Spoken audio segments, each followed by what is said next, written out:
Hey guys, welcome back to another episode of the Bite of the Bright Mall. My name is Voss Maximus on Discord, and today's a very special day. I'm sitting down with the creators of the StoneSeeker Society, which is a community based on Wonders of the First. So without further ado, let's go. So thank you guys for coming. This is from the StoneSeeker Society, Bendless and Philaxeno. Thank you guys for joining us. Good to be here, Vass. Thanks for having us, Vass. Of course. Thank you guys for sitting down with me. Now, I have one question. How long have you guys known each other? Because I know both of you individually. I've actually never seen you both at an SEG con or anything like that. How long have you guys known each other?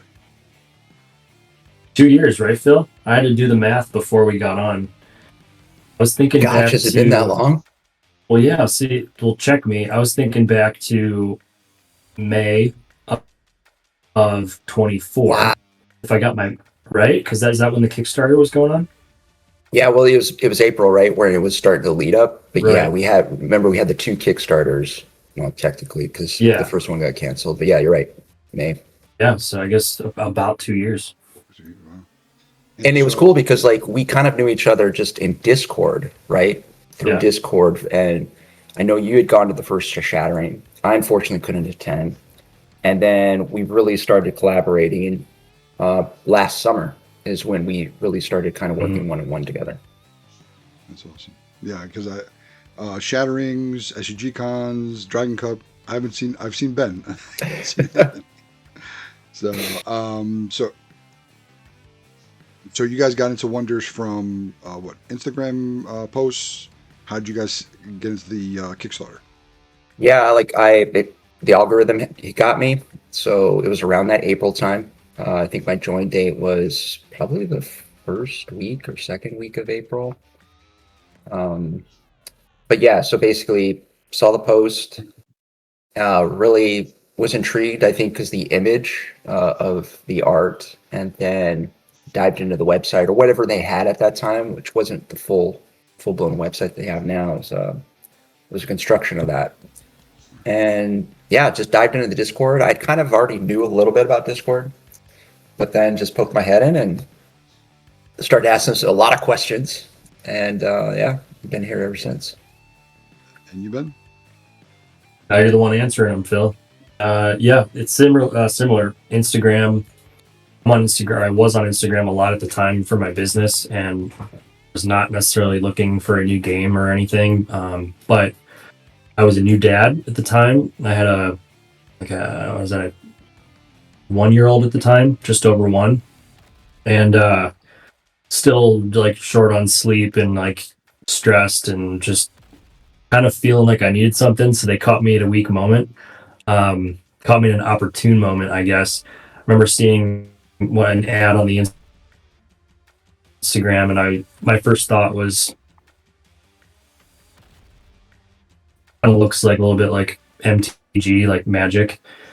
I played Magic on and off since I was a kid, mostly off. But so it's like a lot of people say on and off. I was mostly off, but I would jump in and play for a couple months, and then kind of get a bad taste. But at the time, I was like, man, I could use something kind of like that again. Those cards are pretty cool. The art was catchy because it was the full, I think it was the formless foils in the ad, the full art, which I later went on to collect those because I love the look of those. So yeah, they got me with an ad, and I did the same thing. I was trying to soak as much in as I could. So I went to the website. I think the website and then the Kickstarter was pretty much it. I had both in my open tab group, and I would look at that damn Kickstarter every day, just because I was so hyped for it to come out, and I was really needed something to take my mind off of other things. I remember I could have recited every line of that Kickstarter, that long, super long scrolling page. If you've seen it, you know what I'm talking about. Absolutely. I'm in the same boat. I saw it from the Instagram, and I'm like, you know what? Why not? I wasn't doing much. I got priced out of sports cards because that just went through the roof.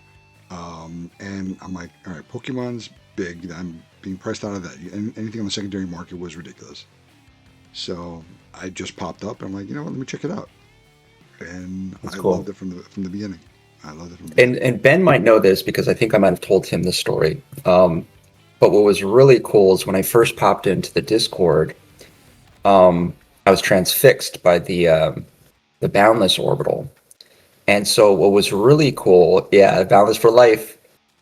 What was really cool, and this is why I have such an affinity to the card Nexar, is that that was really kind of the key image that really shock and awe and really kind of drew me into the project. And as I started learning, same thing like as Ben was saying, I was absorbing everything. So any sort of piece of information that I could get from the Discord or just lurking in the Discord or from the Kickstarter and the other pages that they had up. One of the very first people that connected to me when I got into the Discord was Ramel Smith, who was, one of the designers and artists on the project. And basically we bonded over that image because that was the first image I posted. I was like, who is this? Who created this? And then he said, oh, what do you like about so and so, right? Or you should check out his boss. And I saw the name. I was like, oh shit, you're the artist. You created this. And it was just such a cool moment to engage with him at that moment. And then we became friends after that. And he's my ride or die brother. So it was such a cool moment and really encapsulated what really part of what we'll probably talk about is the community aspect of this game and what really kind of leveled it up for me, as opposed to certain other TCGs and CCGs that I played in the past. Yeah, absolutely. Yeah, Ramal is the man. He's very engaging to everyone, and Facts. I've met him in person. Ben definitely met him in person. I don't know. Have you met him in person yet? Yeah. So funny thing about Ramal, I met him at the 2024 the national, whatever they're particular about calling it, which was in Cleveland. So it was a minute drive from where I lived in Cleveland. And I met him there and kind of put two and two together that who he was from the Discord, and then found out that he lived like down the street. I was like, oh, no kidding, man. Like, he's like, yeah, I live in Solon or wherever it was at the time. And I was like, yo, I live right here. So that was pretty cool. And like, we bonded over that quickly, which has kind of like been our thing. And like, I was kind of like, I was half kidding, half serious. I was like, basically like bowing to him as like godfather of the boundless orbital, because that was what I got attached to very quickly, is like what I just felt like was I really vibed with and like loved the card art and the abilities. And he's like, oh yeah, man, he's like, I made that, just like super casual about it. He's like, yeah, I made that. Like Brian said, he told me a quick story about how like Brian said that like they needed like another orbital and like he could run point on it. And he's like, yeah, so I just, threw it together and like thought it was pretty cool. And I was like, dude, so nice, so cool to meet you. Like that is awesome. That is awesome. Yeah. So I was like fangirling on Boundless cards. They're beautiful. That's so They're cool. beautiful. Well, speaking of boundless cards and all, I know the controversy. Well, controversy is about AI art on the cards. Now, I think it's gorgeous. I think it's beautiful what they've done. I know some are have negative views about it. What do you guys think about it? Yeah, my view on it is, especially too, as being an artist, not a graphic artist, but an artist in the performative sense. Um, it's very interesting because one, it's not completely true AI. So it's not being completely generated by AI. What it's being done is that the artists on the game are using tools, their AI assisted tools in the work. And this is one of the key things that I really vibed with in the beginning, is because when I was connecting with Ramal in the beginning with that image, he told me it took about 30 iterations for that card. So there had to be a human touch and a human element in the creation of all these cards. A baseline may have been prompted by some AI assisted tooling, but the all of the art was not generated fully by AI. There was still a human element where they had to go in, edit, remove artifacts, clean it up, and still do the job of an artist is to construct the image. So I feel very strongly from the fact that the fear around AI has a lot to do probably with artists that, and this is going to be a hot take, that don't have a strong fundamental framework in their craft. They feel that AI is going to come and take their jobs or do what it is that they have. But the real artists have such a mastery of their craft that they don't fear AI because they know it can never do what they do. And so they may use elements of it to enhance and improve their workflow, but they know it will never duplicate or circumvent that which they can create, because they're already so deeply connected with their craft and have that level of mastery that they don't fear AI. That's my hot take. It makes sense. It makes sense. That was beautiful, Phil. Yes. That was beautiful. Well, we've had a lot of conversations in the Discord because this is a topic that has come up over and over and over again. And I think a lot of the fear around it is because, one, there's not a true understanding of it because it's still emerging, right? We're being fed a lot of misinformation about AI, about what it actually does and what it is versus what the reality is. And then also, too, just not having people don't understand how this art was truly created. And because we have access to the actual artists that did it, they were able to give us that information. Absolutely. Do you have anything to add, Ben, to that? I know Philaxeno was perfect. That answer was absolutely magical. That was perfect. Yes, that was perfect. I'll add like the caveman edition, which is like for someone that's not viewing it through the lens like of an artist. I just think it looks cool. Like I came into it and I was like I said earlier, I'm like, man, these are amazing looking. So like on just the most fundamental level of like what catches an eye as a fan of like trading cards, right? I think there's something to be said for everything he said, but then just the way that they chose to present it and the type of art that they decided to use and how that just vibed with me, and I know a lot of others on just that level of like, wow, this is just that cool. And then once I looked into it and found out what he just said, that it's not as simple as just someone. I think people have this assumption there's like one guy and it slumped back in his computer chair, right? And he's like, generate card game, and then like there's 10,000 images. And when I found out that it couldn't be further from the truth, it kind of just gave me like an extra layer of respect for it. Because I'm not like, for me, I wouldn't have not bought it because of that. I might have just like, it might have just been something on the list of like, if I found out that it was just purely thrown together, I probably would have felt a little odd about that. Because I'm all for supporting artists, right? So it's like the fact that it was still worked on very much, and everything that Phil just said, like that was just kind of the extra layer for me of like, oh wow, that's legit. Like they're on the forefront. That's what I want to say about it. Is that last piece is that I think they're just kind of on the forefront of what all games will eventually get to. Like right now, Magic and some other big games are just borrowing IPs like left and right, so they don't have to employ any artists, and it looks like they're doing original art, but they're just borrowing from existing IPs. So they're not having to spend as much on artists. And then games that are steadfast sticking with artists, like I don't know many of them, but I know Sorcery is one of them.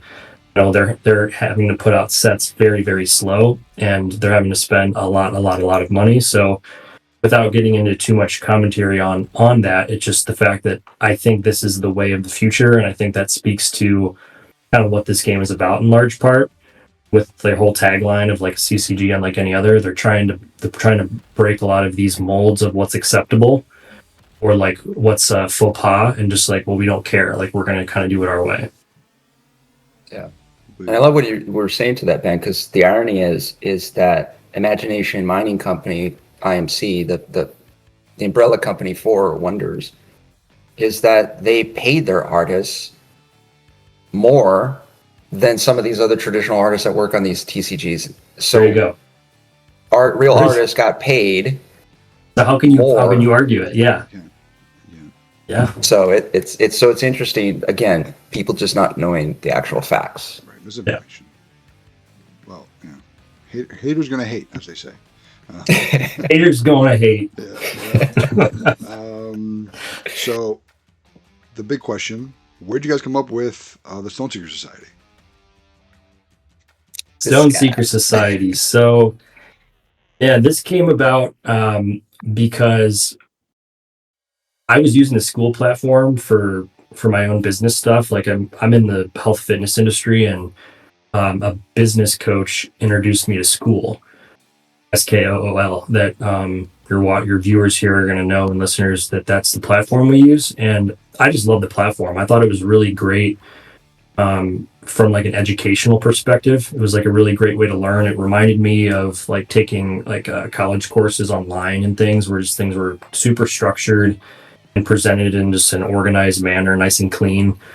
And so I was doing all my fitness stuff, and then like my time is for years has been split between like fitness stuff and like Wonders now for these last couple of years, right? So I was like, man, I love this game. Like I'm someone that always wants to do more and be more involved when I'm really into something. Um, I don't like to necessarily just consume. I like to create. So I felt like I needed to create something with Wonders and not just consume, because I was doing plenty of that with buying the cards and reading and getting psyched up and playing. I wanted to like put something out there because the community was and has been right fairly small to start. So it makes you feel like you have a or can have a place in it somewhere.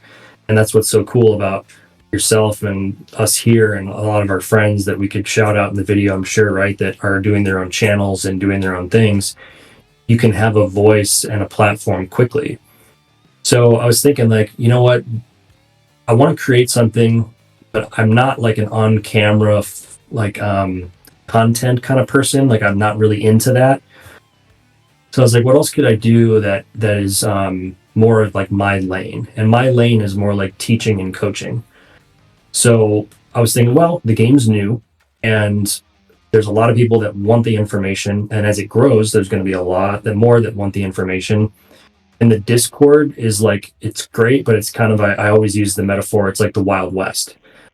So it's a great place to like come in and just like be blown away by sights and sounds and shapes, and just like there's people trash talking and gifs of wedding crashers, and like it's just crazy. So I wanted like a more organized, chill place for people to hang out and learn the game. And it was very shortly after that kind of general inception of an idea that I was like, well, I don't want to do this alone, because like I work alone in my business, and like I'm already like feeling the loneliness of work. I was like, I want to do something that's like with somebody, right? And Phil immediately came to mind, because we'd been like friends, right, in the Discord, or like acquaintances in the Discord for a year at this point. And I always just like liked the guy. Like I just like from the way he talked and typed, or rather, and he was always that one that like he was running Wonders Wednesdays before we started doing it in school. Like he started Wonders Wednesday. That's Phil. And anytime somebody new would come in, he was that like unpaid spokesperson who would always chime in and be very helpful. And like I noticed that because I'm in the Discord all the time. So immediately I was like, oh dude, I gotta talk to Phil. So I hit him up and pitched the idea with like a very kind of loose version of what I just said. And he was pretty much like, yeah, brother, let's do it. It was an easy sell, because he kind of had the same like approach to the game, and I'll let him speak on that. But I feel like it kind of came together organically from that point, right? Yeah, because I like Ben had said, I've been trying to. I saw one of the things that what the gap was, that an onboarding mechanism, because there was so much information, but it seemed very all over the place, right? There wasn't a great funnel to say, if you're new to the community, if you're new to the product, here's where you can go to learn more. Here's where you can get help with, oh, I have this question, or I'm not quite sure about this SKU, or what I'm actually playing. Like there wasn't necessarily a really tutorial, and that was the goal initially with Wonders Wednesday, was to be an onboarding access point for new people to come in, and then we could slow roll. Like I could explain the mechanics, give them some instruction, and then we could slow play. Like there's not a competitive environment, so you don't feel the pressure, right? Because for a new game, especially for people that either were out of traditional TCGs for a long time, or even if they did, it's still a ramp up, right, for something brand new. And so there might be well, I don't want to look bad in front of a person or feel dumb or stupid because I'm asking questions. I wanted to create the environment of you could ask the questions and, oh yeah, let's play it out. Let's slow roll it. Okay, this is what happens when you do this, this, and this, and this.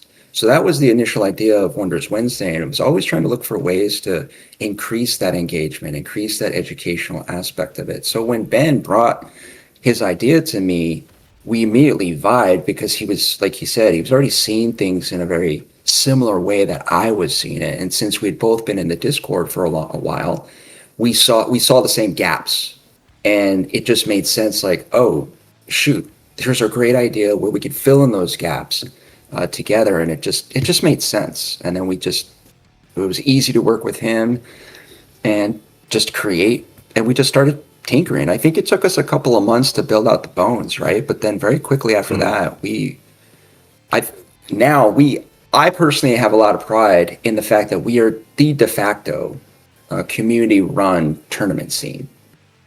We as a group, I don't think there's anybody else. I wouldn't even put this against SCG that have run more tournaments than StoneSeeker Society, and because we've just been doing it. You guys have been doing a lot of great work. Wonders Wednesdays, you know me, I'm there every Wednesday, pretty much. I'm a stable that my wife knows. Wednesday at 9, I'm in the office. I'm gonna be a geek with the rest of the geeks, talking about Wonders. Even though we sometimes go off on a tangent, talk about other things. Fortunately or unfortunately, we do. But it's a great, like, everyone that's on there on Wednesdays, we've created our own community. It feels like and that's always been the goal of Vass. And I appreciate you being there. I appreciate the other members that have supported the group and the event, because that was the idea. The idea was always for it to, and hopefully this is what will happen, is that it will morph into the community will kind of run it.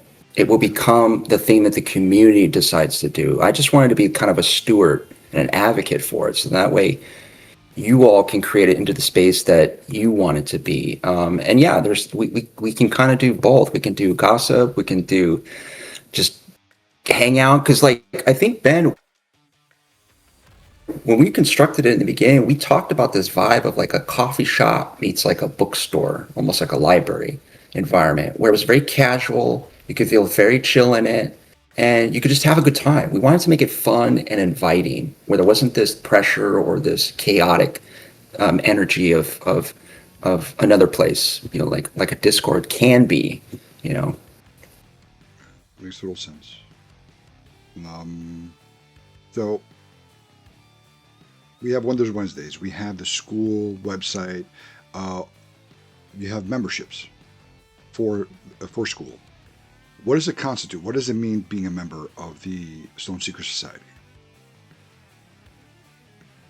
So what we did is, like, we didn't discuss this for quite a while because we wanted it to not, feel like any kind of segregation anyway when people are first coming in. And really it wasn't until, I think, 3 months ago that I think it was it March?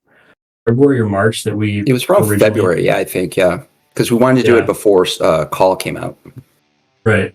So for a while it was just, come one, come all, everyone. Like, we still welcome anybody to come in, but now we have ways of just upgrading the experience, essentially. That things that we couldn't feasibly do for every individual that comes in. So, for example, one way, and then to play off what he said before about like having an onboarding, is we actually have like personalized onboarding sessions for people that come in and sign up for the higher tiers. So we have just the free membership. So it's always going to stay free. Everyone comes in, enjoy yourself. You can have access to the Wonders 101.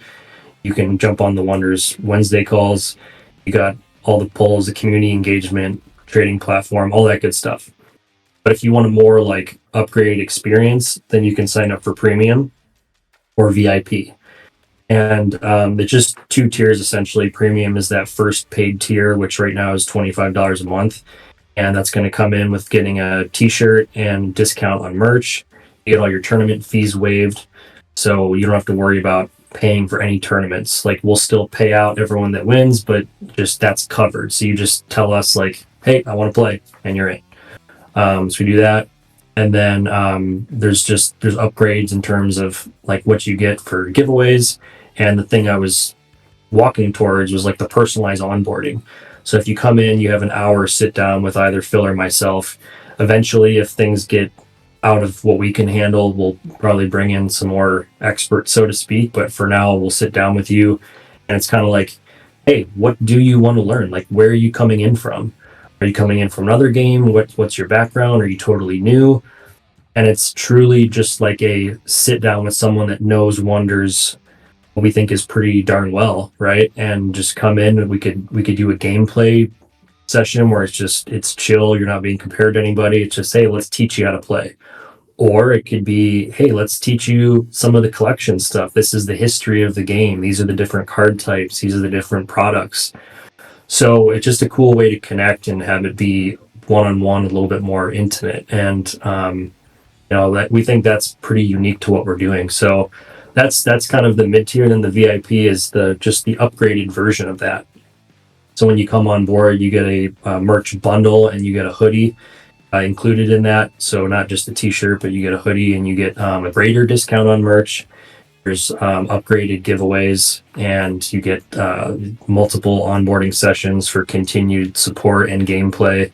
So it's just kind of a souped up version of premium. But that's the idea, is that we want to make it really feel like if you are paying to, first of all, support us, which we really appreciate, that it's not just a money grab, that it's funding the continued build of what we're trying to do here, and it's helping to pay out the tournament winners and put on the things that we do, and then of course makes you feel like you got a little bit more of a intimate connection with things.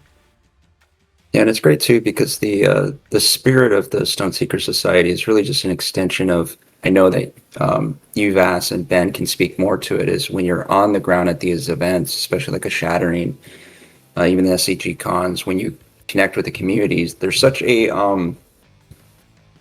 very what's the word I want to use? A very shared helpfulness, togetherness, communal aspect of it that seems to be driving a lot of the experience, right? So people aren't necessarily going. It seems one of the priorities to meet with people, with members of the community, engage with them, hang out with them, have a good time with them. And so the idea of the StoneSeeker Society was trying to be an extension of that, like bringing in the community that has a very heartfelt and warm, giving spirit, and have a place for that community, right? Because again, sometimes it's harder to cultivate that and make space for it when that doesn't seem to be the goal, right, of that particular space, because there might be other priorities, right, or just might be other things and variables beyond the control of that platform. So yeah. Well, my experience so far with with being a member of the StoneSeeker Society, besides being involved with the tournaments, I recently just got into the premium tier. Because I'm in every tournament. Why not? Like, it just paying for itself. So why not join? Uh, but also the fact that besides Wonders Wednesdays, everyone that I've met through Wonders Wednesdays, I've either met in person at the last Shattering 2 months ago, or I met before in another SCG con. But I, I talk with. I have new friends. I have new friends from the community. I saw Arakius, great guy. I talked to Dr. Interdrivet all the time. I saw Tasha at the Shattering. Let's not even go there. Um, like Yeah, that, I'm actually building relationships with people, like-minded people from all Yeah. across the United States that Yeah. love Wonders, are as crazy as we are, the rest of us are, about Wonders, and we all kind of fell into it at the same time or a little later, and love the game, learning to play the game. I have no background in TCGs. This is my first ever uh, experience with TCG to this level, selecting wise and playing. So, and I'm all in. I just jumped straight in, and being a member of the StoneSeeker Society has, I feel like I'm not alone. I feel like I'm not just the black sheep of the family, because all these years to be the black sheep of the family, I'm not alone. There's many people like me that actually do think the same way as I do, and we enjoy hanging out, talking to each other, playing against each other. I play. I met Nathaniel Nathan. Yeah, Yeah, I know what you're talking about. yes, Yeah. Nathan. We played against each other a few times to the tournaments. I met him at the Sheridan. The guy's amazing. The guy's a great dude. Like I completely love what you guys have done, and that's one of the reasons I want to do to talk, sit down, and talk to you guys, because of what you've brought to the community. The community was already great as is. You guys just elevated that experience tenfold. So, and thank you guys for that. Thanks, man. Yeah, thank you. Appreciate that. No problem. Good soundbite there. Yeah, well, Yeah, clip that. Yeah, let's make sure we get a copy of that, Phil. So, what are you guys working on? Anything currently for the StoneSeeker Society? Any new posts? Any new maybe maybe next tournament idea? Anything like that? Yeah, I mean, Ben and I we're trying to keep a cadence of meeting, obviously, right? Because it does take work and to run it and to make sure. But we're constantly trying. We've got ideas in our shared document of. We're always trying to tweak. We're always trying to noodle around with stuff because we want to make it continue to keep the engagement up, finding ways. We're taking feedback from the community on what they may like or don't like, and make the appropriate adjustments. So we've got ideas for different formats, tournament formats, and trying to hash out those logistics. Ben had a great idea for a pack battle idea that we're still trying to get off the ground. We've also talked about different posts. We were trying the Orbital Gazette for a while, along with the polls, and we're trying to retool those, right, and see ways it. So we're always noodling with stuff. Ben, I don't know if there's anything specific we can share, other than maybe some of the ideas for the tournament we've been noodling around with. I think your idea about a divisions tournament. Yeah, I think that's circling for a long time. Yeah, you set me up pretty good there for a couple things. Like number one, we got some new content features coming out. So like we're doing Mythic Monday now, so we're highlighting a lot of the popular Mythic cards in the set, so we generate some good conversation on Mondays. And then we're going to do Thought Tempest Thursday. Shout to Phil for that one, to get some better discussion going, because we loved using the polls for a while, and we ran those for about like 30 consecutive weeks or just about.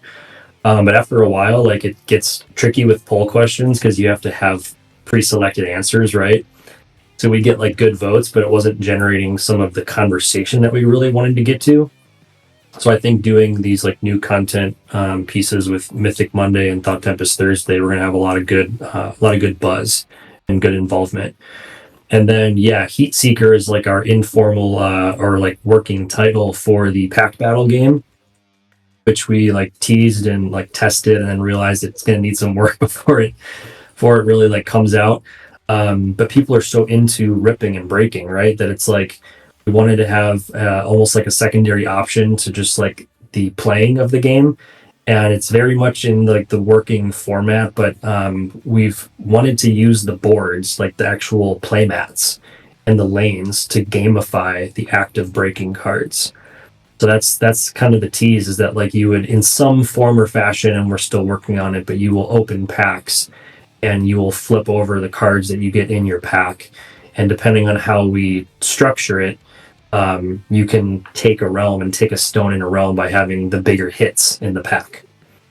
Right? So at the end of the game, same concept. Our stones win. So like you retain the core fundamentals of the game, but like in kind of a fun way, to where you don't need to know the rules yet. Okay. And we're thinking that goes along with the whole company concept of like collect and play, right? It's always kind of both, and they love pushing the breaking, which is madly popular. Mm-hmm. So like, hey, there's one way to get some people involved who are like liking the shiny objects right now, but just haven't taken the time to learn the depth of the rules. So that's Heatseeker, as we're calling it. And then, yeah, what Phil also teased there that I'll speak to is the tournaments that we've been running that everyone knows.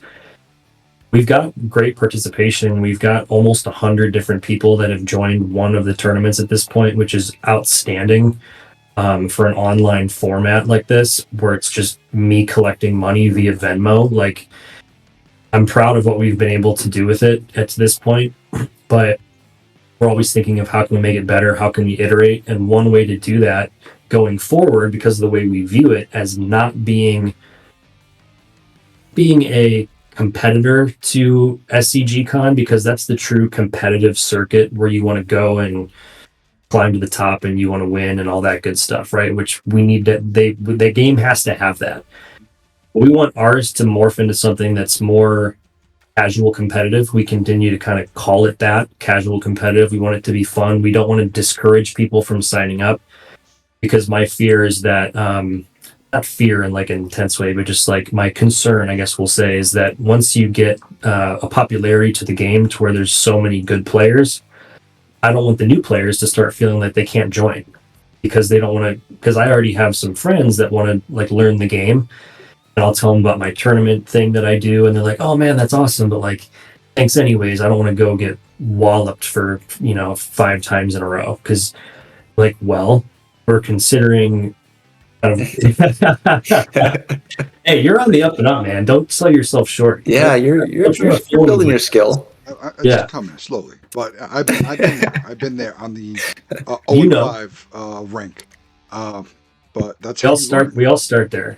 Yeah, that's how you learn, and like, but we want to take it one step further than just saying like that's how you learn.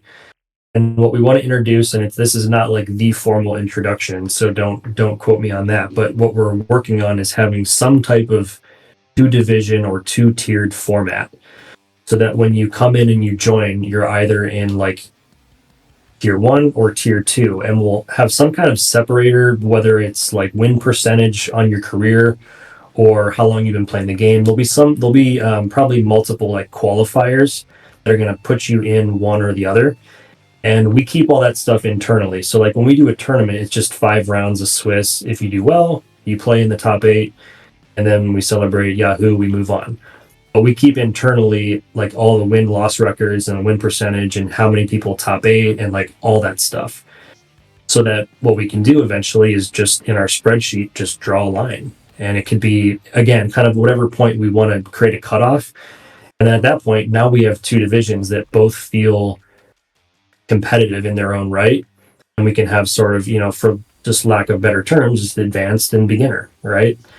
Or competitive and casual, like call it kind of what we want, but we can still have like the human incentive of like a buy-in and a tournament and winning without the cutthroatness of just like things constantly starting to drive up until we only have 30 hardcore people that want to play, because that would lose the spirit of StoneSeeker Society.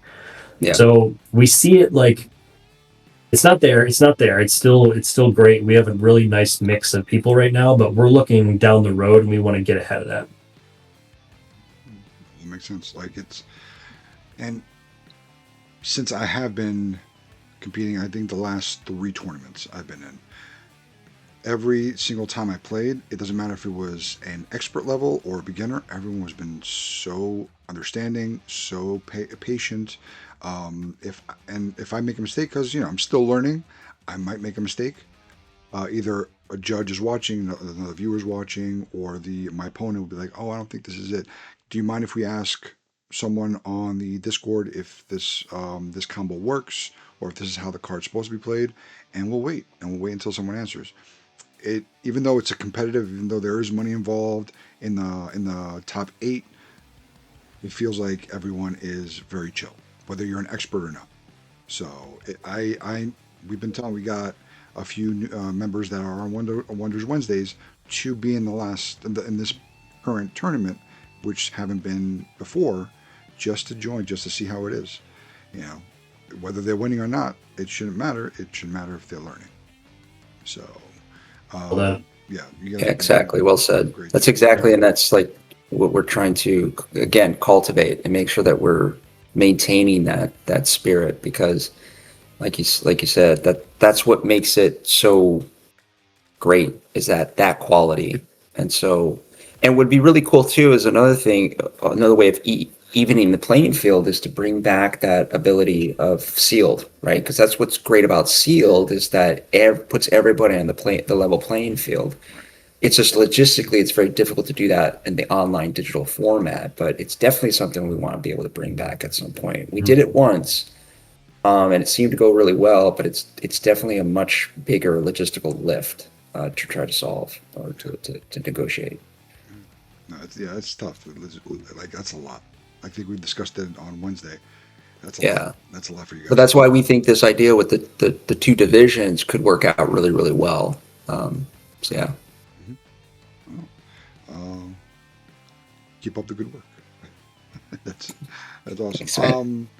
So just like any job interview, this question will pop up. Where do you see yourself in 5 years? Where do you see the StoneSeeker Society in 5 years? Easy, rich and famous. Just Rich and kidding. famous, baby. Rich and famous. That's awesome. But in 5 years, with everything you guys are doing, I do think there will be an upward trajectory with new membership. Even through Discord, I see, if you look at the Discord, every day I see new members joining. We're close to 4,000 members on Discord for the Wonders. Have you seen an increase in the last few months in membership for the StoneSeeker Society? Bill? I think it's. I think what's great about the StoneSeeker Society, I think we've seen a really consistent growth path, right, Ben? It hasn't. I don't think we've seen any crazy dips or valleys, which has been pretty interesting. I think it's been pretty just consistent. I think we saw maybe a little bit of a bump over the last maybe month, but I personally don't think it's been as dramatic as I think the perception might be or the expectation might be. Because I also thought too, like the Discord numbers would have a much more dramatic bump, maybe like a month ago. But that's not necessarily the case. We did see a little bit of a spike just this last week with the PSA magazine advertisement. So yeah, but I think in 5 years, I think we just, knock on wood, that the game is still progressing, the game is flourishing, it's finding newer audiences, right? And it's growing. For the StoneSeeker Society, I think what we were touching on, we just want to be able to maintain that spirit, make sure that we're cultivating it in the correct manner. And then, yeah, it would be great to have thousands of people in the society, right? So in 5 years, it's I don't know. I don't want to get too much off in the weeds on this question, but I have a particular theory on the 5 year aspect. So I'll let Ben chime in until I can articulate maybe it a little bit better. Yeah. For 5 years, I mean, I just think like I want it to be running how we've already been running it, just fluid. I mean, I think we've taken so much time and to carefully craft this and put it out the way we wanted it, and then we're also very mindful of how we're bringing it along, that if we're rolling in 5 years, that means that we did something right, and then it's just naturally going to grow on its own. You know what I mean?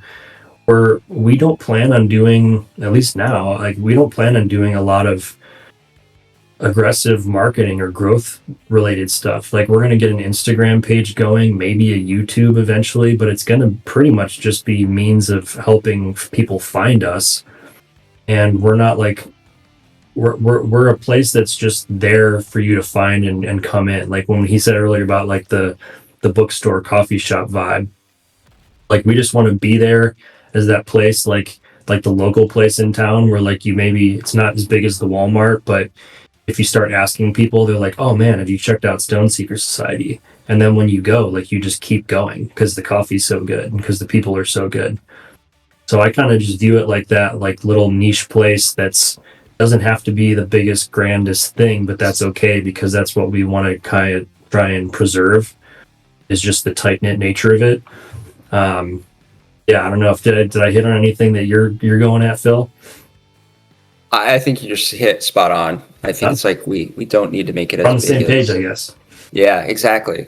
I think if there's when you're, I think that was the thing too, why it took us so long to monetize, because that wasn't the goal. The goal was like build the space. If you build the space, they will come. Yeah. So it's not about us, like we don't have these aspirations of growth for growth's sake, right? It's more of just like how do we maintain the space that we build and keep, because I think it's too easy of a trap. It's like you get off the path of growth for growth's sakes, and then what are you doing at that point? Then you lose the spirit.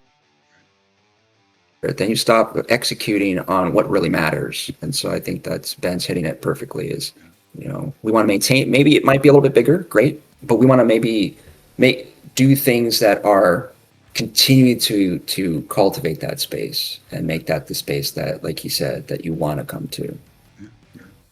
Yeah. I completely understand. That's great answers. I'm glad you didn't use the analogy of a mom pop shop because who would be the ma? But anyway, that's besides the point. Right. Yeah. That's why I just stayed away from that one. Yeah. But no, it's a great analogy. With progression of wonders, they're saying 3 sets a year. So if you're talking about 5 years, you're talking about another 15 sets. We'll need you, Ben. We will need you to help us understand all these cards, because especially if it's going to be over 400 cards per set, that's a lot of info. That's a lot of info. We need StoneSeeker Society to help us do it. I don't know if anyone, I'm sure most people that are watching this video know this, but Ben is the first Shattering Champion, correct? That's correct, Vass. So it's not like you just you picked up Wonders yesterday and want to teach people. You actually know the game. You were one of the first little Shattering Champion. So at the first Shattering, the first tournament, you won first place. I got in at the right time. Yes, I played well that day. I got in at the right time. And shout out to Sneaky Joe, KDB. Yep, who was the sealed champion that weekend. So I kind of feel like I share the title with my man Sneaky there. Another great guy in the community. Absolutely. Well, Sneaky's been multiple first place in many. Yeah, he's gone on to kill it since. Yeah. Him and Honest AF are now, and you can say you were the first actual one. I can say I'm gonna rest on that for a while. You can bet. You can bet. Yeah. So no, we have a lot of experts like yourself in the community that actually help as well. Gameplay discussions. If you check the gameplay discussion on Discord, you see Sneaky Joe there all the time. You see Ramal there all the time. You guys there all the time, answering questions. The community is amazing. Again, that's one of the surprising things getting into Wonders, that the community and the StoneSeeker Society has helped a lot of people out in learning the game and pretty much everything that has to do with the game, collecting wise and playing wise. So, speaking of your expertise, okay, I wanted a combo question to ask you. What is your favorite card combo that every Wonders player should know? Well, there's a favorite card combo, and then there's like a combo that everyone should know. It's no secret. One of my favorite to play that helped me win the tournament, and I still play it. I played the same combo at Dragon Cup successfully a couple times. Is Cosmic Catechism, the 8-cost boundless spell that lets you create angels in 3 realms, 4 power angels. And that would be gnarly enough, but then you also get 2 free attacks. So that card itself it's probably tied for my first favorite card in the set. But then if you play Divine Conduit, which is an attuned Boundless spell, 2 cost. It only costs 1 with the link. Then you get to copy the last spell played if it's in the Abyss. So, and then banish that, or in both spells. So, yeah, the combo is playing Cosmic Catechism. You get 3 angels wherever you want, 4 power flyers, and then whether it be the next turn that you take or maybe later in the round, as long as that card is in the Abyss and you haven't played another spell since, Phil's over there smiling. It's a good one. It's a good one. As long as you just still in there, you get to play Divine Conduit for 1 energy, which is like nothing. So the opponent often thinks that you're done and they're already like overwhelmed by the angels and the 2 free attacks. You just play a card for 1 energy that says, oh, I'm actually going to double all that. And then you rack up another 2 free attacks, you get 3 more angels, and you're just swarming the board. So that is my favorite combo that I did not discover. People don't probably know this or think about it, but the wondersccg.com website that's been around since the beginning, they have a deep dive into each orbital. So if you go to like the world and then there's a little caret and you can select which orbital. Well, naturally, because I was into Boundless, I looked at all of them, but I looked at every inch of that Boundless page. And if you scroll down, there's a highlight of like, killer combo, right? And that's it. So I pulled it off the website. That was not some kind of creation that I had. My guess is that Ramal put that on there, and it's been my favorite ever since. All right. So, because this is stuff that you would you get in your sessions with new members, you would be going over is this going over combos, play types, or is it just general knowledge of wonders? It's whatever they need, and that's the beauty of it. Like, that's why we call them personalized onboarding sessions. Like, if someone comes into the game and they say, like, hey man, I've been playing Magic for a long time and I'm just wanting to check out wonders, can you kind of help me like with a deck build? Great. Like, we'll be talking about that. For example, like if they want to learn about the Boundless Orbital, if it's someone that's new to playing entirely, I'm probably not going to tell them about Cosmic Catechism plus Divine Conduit for 6 angels. It's going to be more so like, here's where we start, right? Like, go check out the 2-player starter kit at Target. Like, here's how you download Tabletop Simulator. But that's the fun of it for us, is that like as this starts to grow and more people come in, it's going to be fun for us to meet people where they're at. Because we do have that kind of breadth of knowledge just being here since the start. We feel like we can jump in with someone day one versus like advanced card player wanting to check out wonders. So we feel like we can offer a fun experience, or at least that hour for them. Makes sense. Well, I know SCG Con is coming up. Are you going to be in Cincinnati? I will. Okay. So yep. I know you probably have a deck ready to go. I don't want you to spoil your own deck, but is there a new combo in COTS or both Existence and COTS that you would? I'm again not trying to spoil your deck or anything like that, but is there a combo you would like to let people know as a new member? Let's say I just joined. We sat down. I have some knowledge. I played some tournaments, but I want to learn new combos.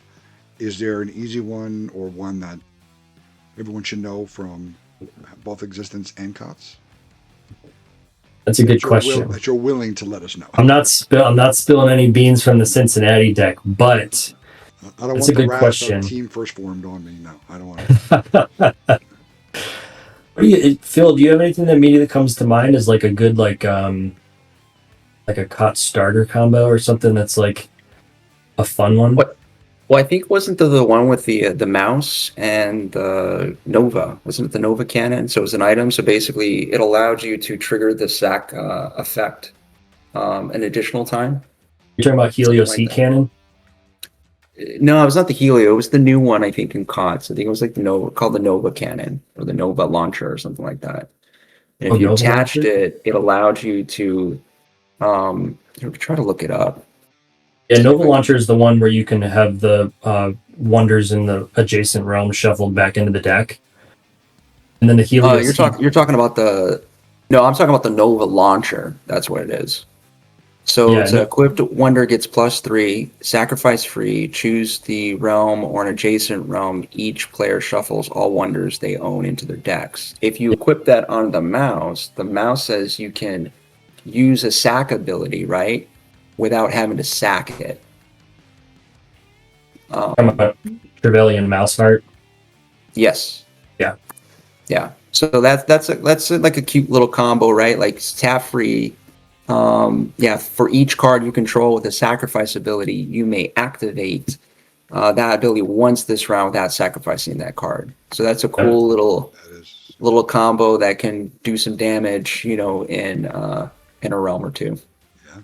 Yeah, and then to expand on that, Pastel Bloom Drake is a card that you can equip it to like a Pastel Bloom Drake, and you can fly around with it, or any flying wonder. I would say you could fly around with it and then not have to sacrifice it.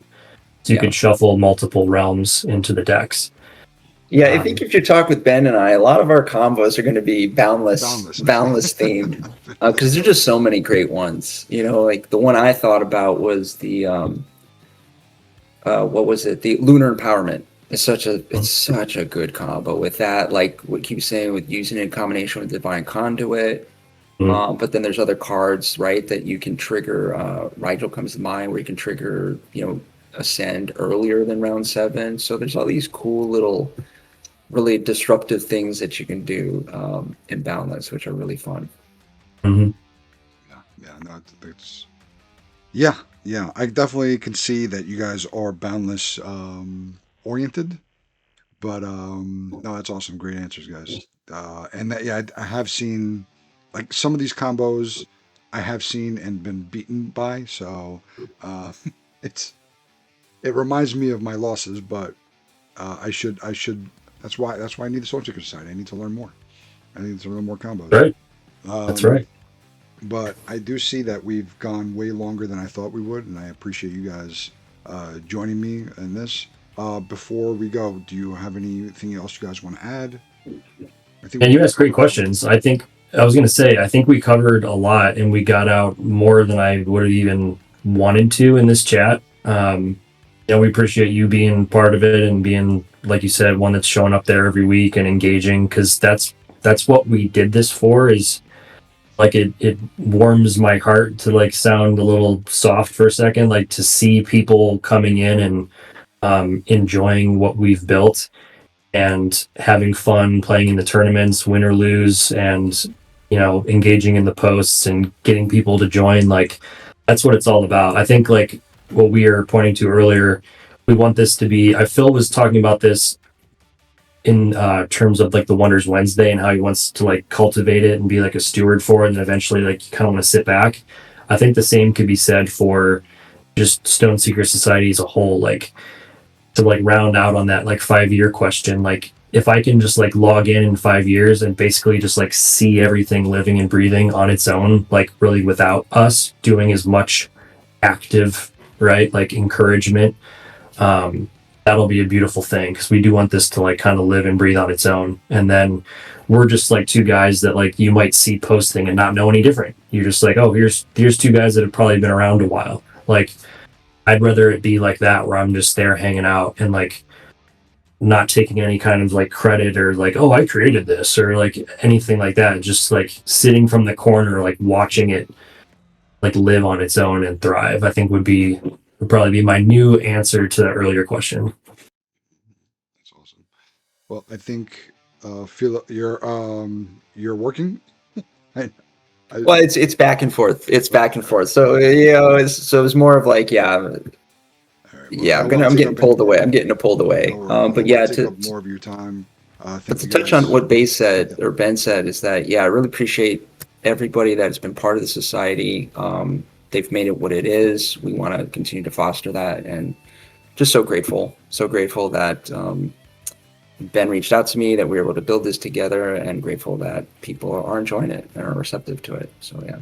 Well, I'm grateful for you guys for doing all this, all that you do, and for sitting with me today and talking about it. A lot of good information, and I will post the link for the school channel on this video, and all your links, and of course Discord and everything. If anyone wants to reach out to Philaxeno or Bendless, you can reach him on the Wonders Discord. But that's all I got for you guys. Thank you so much for sitting with me. Thanks, man. No problem. All right.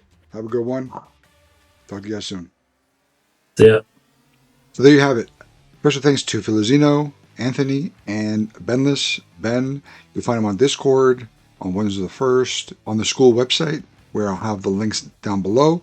And if you like what you saw, there's more coming. Please like, subscribe, comment. Let me know a topic you guys would want us to discuss further. Any questions you might have, you could please put in the comments. I'll get it to them. And thanks for watching. Have a great day.